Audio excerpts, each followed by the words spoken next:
Дымилась роща под горою, и вместе с ней горел закат. Нас оставалось только двое из 18 ребят. Как много их друзей хороших лежать осталось в темноте у незнакомого поселка на безымянной высоте. У незнакомого поселка на безымянной высоте.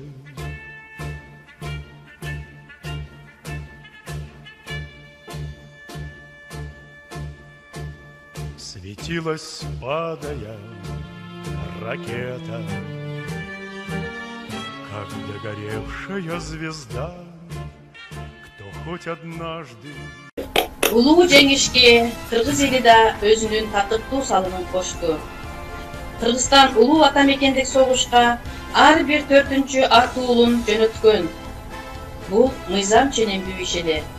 Бүгүн Советтер Союзу үчүн, анын ичинде Кыргызстан үчүн 1941 жылдын 22 июну улуу сыноолордун башталышы болгон. Фашисттик Германия менен болгон салгылашта 360 миңден ашуун кыргызстандыктар катышкан. 1941-45 жылдары Кыргызстан СССРдин бирдиктүү аскер чарбалык организминин эң маанилүү бастиону болуп калды. Кыргызстандык жоокерлер жердештери тапшырган насыятты абийирдүүлүк менен аткарышты. Москва жана Ленинград, Түндүк Кавказдын, Украина жана Белоруссия мейкин талааларында, Молдавияда, Прибалтикада, Батыш Европа мамлекеттеринде жана фашисттердин уюгу болгон Берлиндеги салгылаштарда душмандардын ташталканын чыгарышкан. Кыргызстанга 30дан ашуун завод жана фабрикалар тартылып келинген. Алар бардыгы тез аранын ичинде ишке киргизилген. Кант-Ырбача темир жолу курулган. Улуу согуш жылдарында Кыргызстан 300 миңден ашуун ар улуттан турган көчмөндөрдү кабыл алган. Түрк, күрд, чечен калмактарды. Улуу ата мекендик согушка 360 миңден ашуун кыргызстандыктар катышкан. Тактап айтканда бул республиканын ар бир 4-чү жараны катышты десек деп түшүнсөк болот. 73 алтын жылдызга Советтер Союзунун баатыры деген эң жогорку татыктуу унаанга ээ болушкан. Алардын ичинен 34-тү 3-чү даражадагы дан орденинин ээси болгон. 100 миңден ашык кыргызстандык фронтовиктер жана 979 тыл эмгекчилери Советтер Союзунун орден медалдары менен сыйланган. 80 миң 20сы ардак грамоталары менен сыйланышкан. Кийинчерээк Панфилов аттындагы 8-чи гвардиялык аткычтар дивизиясы болуп өзгөртүлгөн. Кыргызстан жана Казакстан атуулдарынан турган 316-чы аткычтар дивизиясы түзүлгөн. Кыргызстандык аскерге чакырылгандардан 385-чи дивизия, 4-чү жана 40-чы аткычтар бригадалары, бир нече атчандар дивизиялары түзүлгөн. Москва алдындагы оор кан төгүлгөн согушта 40-чы аткычтар дивизиясы өзүнүн эрдиктерин көрсөткөн. 385-чи аткычтар дивизиясы Москвадан Балтикага чейинки согуш жолун басып өткөн. Кызыл желектүү 4-чү гвардиялык аткычтар бригадасы Түндүк Кавказдагы гитлердик аскерлердин ташталканын чыгарышкан. Республикада аскер бөлүктөрү жана бөлүмчөлөрүн уюштуруу улуу ата мекендик согуштун кийинки жылдарында да жүргүзүлгөн. Алсак 1943 жылдын май айында Кыргызстан аймагында Советтер Союзунун баатырлары Чолпонбай Төлөбердиев, Күшөңкул Шопоков жана Кыргызстандын Чекисти атындагы атайын аткычтар батальондор топтолгон. Ушинтип биздин кыргызстандык атуулдарыбыз улуу жеңиш күнүнө көптөгөн салымдарын кошуп келишкен. Кийинки сөздү көркөм окууга Жураева Гүлназ жана Бураимова Зиягүлгө. Тарыхында эң ири согуш бул Экинчи дүйнөлүк согуш болуп. Бул согушка 61 мамлекет катышкан. 110 миллион адам тартылып, алардын 62 миллион адамы батырларча курман болгон. Өз мекенин коргоо максатында менин атам Дороев Аманкул барып кызмат кылып, аман-эсен кайтып келген.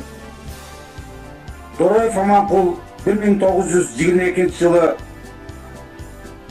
Оршо буласына караштуу Масы айылында жөнөкөй үй бүлөдө жарык дүйнөгө келген. 1942 жылы Экинчи дүйнөлүк согушка аттанып, Жалал Абад шаарынан согушка жөнөп кеткен. Согуштун алгачкы күндөрүндө Оренбург шаарында 342 мотострелковый полкто согушка даярдануу күндөрүн өткөзгөн. Экинчи Украиналык согушта батырларча фашисттик Германияга каршы согуш ишин жүргүзүп,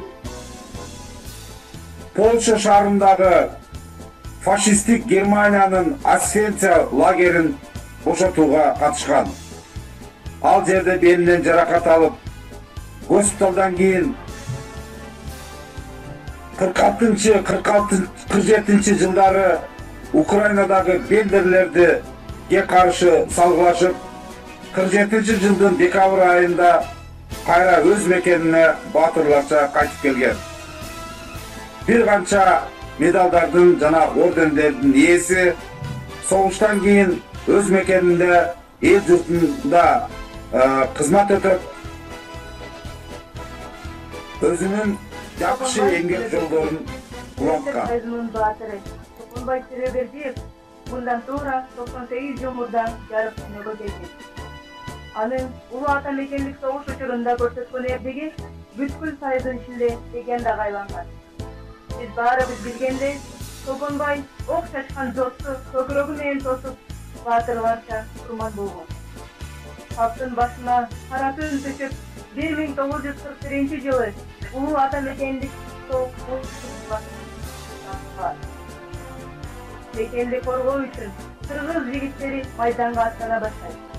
Токонбай Төлөбердиев да ошол эр азаматтардын катарында 1941 жылы декабрь айында Кызыл армиянын катарына кошулат. Ошентип 19 жашка толгон жигит кандуу казакка аттанат.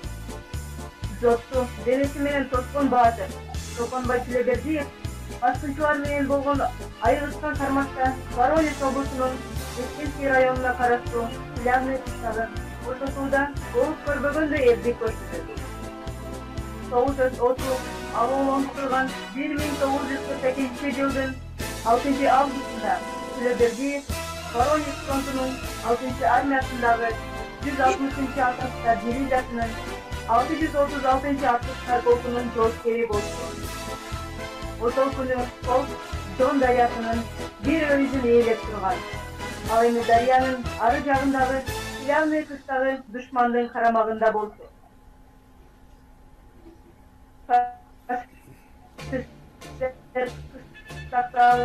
120 каршы ок ядырып көчөрбөй турган. Ошол күнү жогору жактан айылды кандай гана болбосун ээлегиле деген буйрук келет. Аны аткаруу үчүн Токонбай 10 жоокер менен бирге душмандын уюгун көздөй жөнөттү. Советтик аскерлер сууну сүзүп өтүп, каршы жээкке чыгат. Бирок немистердин дөңсөдө жайгашкан зандиректери тынбай ок чыгарып, алардын жолун торойт. Сакы элөнүн жалгыз жолу зандиректер жайгашкан жорту жоктугу эле. Ошондо 20га жаны толгон кыргыз жигити баарын өз колуна алат. Алгач курунан 2 граната алып чыгып, ок чачкан уюкка ыргытат.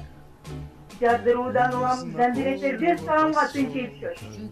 Топонбай аларга карай жүгүргөндө оң далысына ок деп жыгылат. Бирок жарадар болгонуна карабай, бүт күчүн жумшап, жоттун оозун денеси менен басып жыгылат. Анын бул эрдиги душмандын ок атуусун аз убакытка болсо да токтотот. Бирок бул кызыл армиячылар үчүн жетиштүү эле. Алар чабуулга өтүп, жотту жок кылып,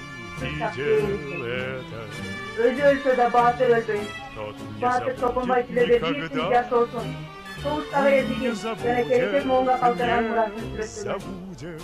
Топонбай Тилебердиевге көрсөткөн эрдиги үчүн 1943 жылы 4 февралда Советтер Союзунун баатыры деген наам берилген. Андан тышкары Кызыл Жылдыз медали, Ленин ордени ыйгарылган. Ошол эле учурда азыр баатыр көрөлгөн айыл анын атын алып. Ичи мекенинде анын музейи жана окко төшүн тоткон жоокердин эстелиги турат. Улуу ата мекендик согуштун 75 жылдыгына карата Бишкек шаарында жаңы ачылган паркка Советтер Союзунун баатыры Коенкозов Ашырбай, легендарлуу чалгынчы, гвардиянын ага сержанты, кыргыз элинин көрүнүктүү уулу 1907 жылы Ысык Көл областынын Түп районунун Токтаян айылында Тыйкандын үй бүрөсүндө туулган. 1942 жылдын аягында Панфилов дивизиясынын топ аскерлери ага сержант Ашырбай Коенкозовдун жетекчилиги астында атайын тапшырма менен душмандын тылына жөнөтүлдү. 1943 жылдын январында анын отряд Псков шаарынын жанында 7-чи партизандык бригадага кошулду. Көп узабай Коенкозовду 2-чи партизандык отряддын рота командири кылып шайдашты. Гитлерчилер советтик чалгынчыларды курчоого алып жок кылууну чечишти. Бирок алар 2-3 кишиден турган чакан топко бөлүнүп, буктурмадан кутулуп чыгышкан. Коенкозов жана башка жоокерчилер тез эле Псковдун топойлорунда согушуп жаткан 7-чи Ленинграддык партизандык бригадага кошулушту. Ашырбай Коенкозов партизандык ротанын командири болуп калды. 1943 жылдын декабрь айында Псковдун алдында даңктуу жоо күнү түнү тынчтык берген эмес. Ашырбай Коенкозов жана анын бөлүкчөсү 5 күнгө созулган теңдешсиз оор салгылашта эрдик менен курман болушкан. Алар 10 эшелонду, 10 паровозду, 20дан ашык вагондорду катардан чыгарышкан. Коенкозов өз учурунда 138 фашисттик солдат жана офицерлерди жок кылган. 15 душмандык тилдерди туткундап алып келген. Сержант Ашырбай Коенкозов эрдиги жана кайраттуулугу үчүн курман болгондон кийин Кызыл Жылдыз birinci derecedagi Asanof ordenleri менен сыйланышкан. Советтер Союзунун баатыры генерал-майор. 1922 жылдын 30 майында Нарын областынын Атбашы районунда Тыйкандын үй бөлөсүндө төрөлгөн. Ал 1942 жылдын алгачкы күндөрүнөн тартып аракеттеги армиянын катарында Түштүк Батыш, Дон, Сталининград, Степной жана 2-чи Украина фронтторунда салгылашкан. Улуу ата мекендик согушта көрсөткөн эрдиктери үчүн Асанов Дайырга Ленин ордени, ата мекендик согуштун 1-чи даражадагы ордени, Кызыл Жылдыздын 3 ордени, ардак белгиси жана согуштук кызматтары үчүн 3 медали жана башка көптөгөн сыйлыктар ыйгарылган. Анын ичинде Болгариянын сыйлыктары да болгон. Согуштан кийин Дайыр Асанов 1-чи гвардиялык Ульянов танк училищесын, Ташкенттеги Жогорку танк училищесын жана аскер саясий академиясын аяктап көптөгөн мамлекеттик иштерде кызмат кылган.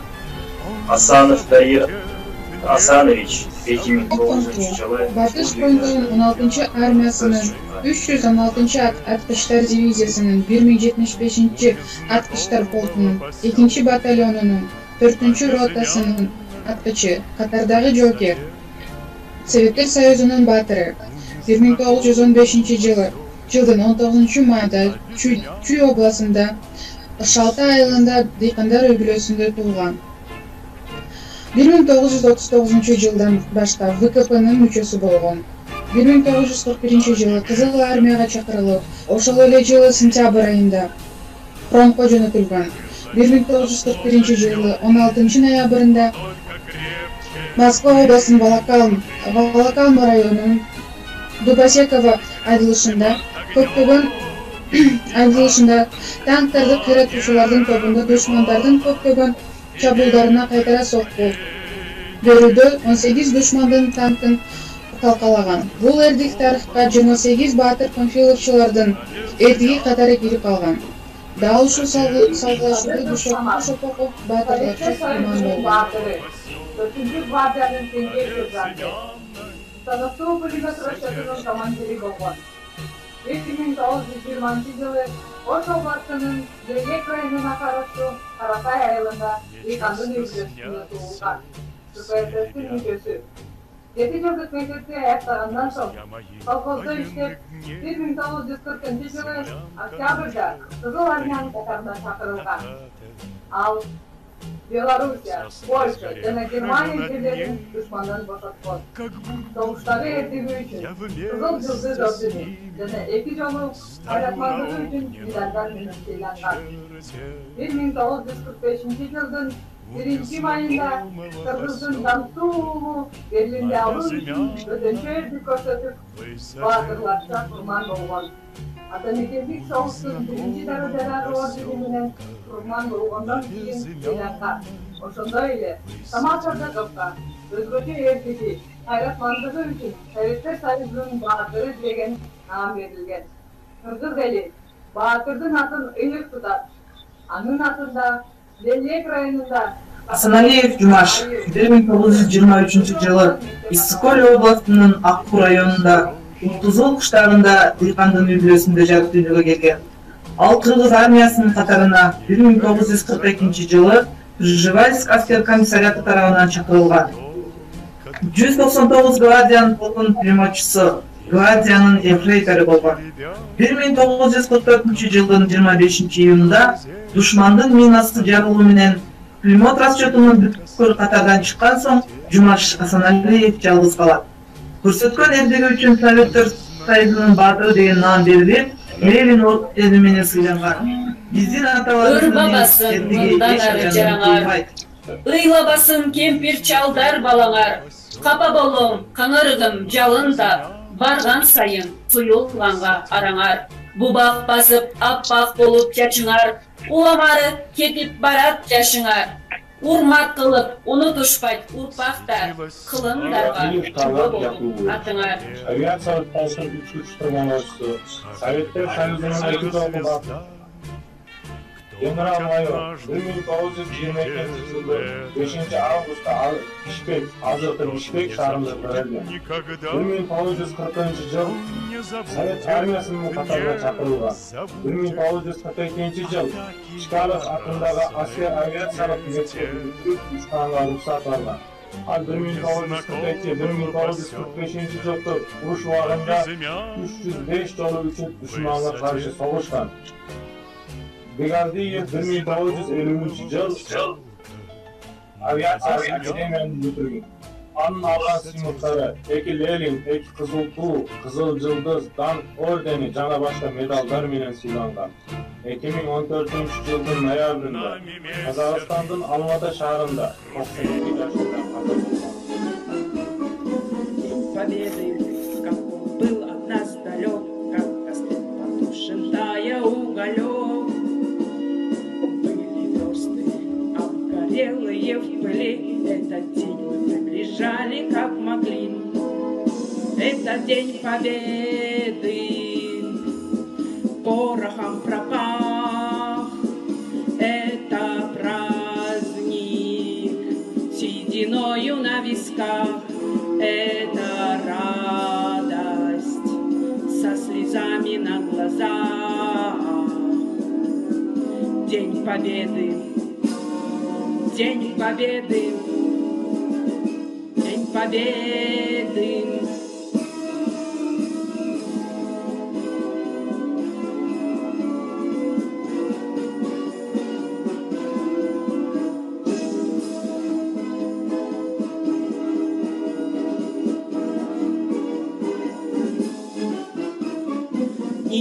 ночи у мартыновских печей не смыкала наша Родина очей. Дни и ночи битву трудную вели, этот день мы приближали как могли. Это день победы, порохом пропах, это праздник. Сіздердің назарыңыздарда Абылқасымов Айсакун Катюша. Расцветали яблони и груши, поплыли туманы над рекой. Выходила на берег Катюша, на высокий берег, на крутой. Выходила на берег Катюша, на высокий берег, на крутой.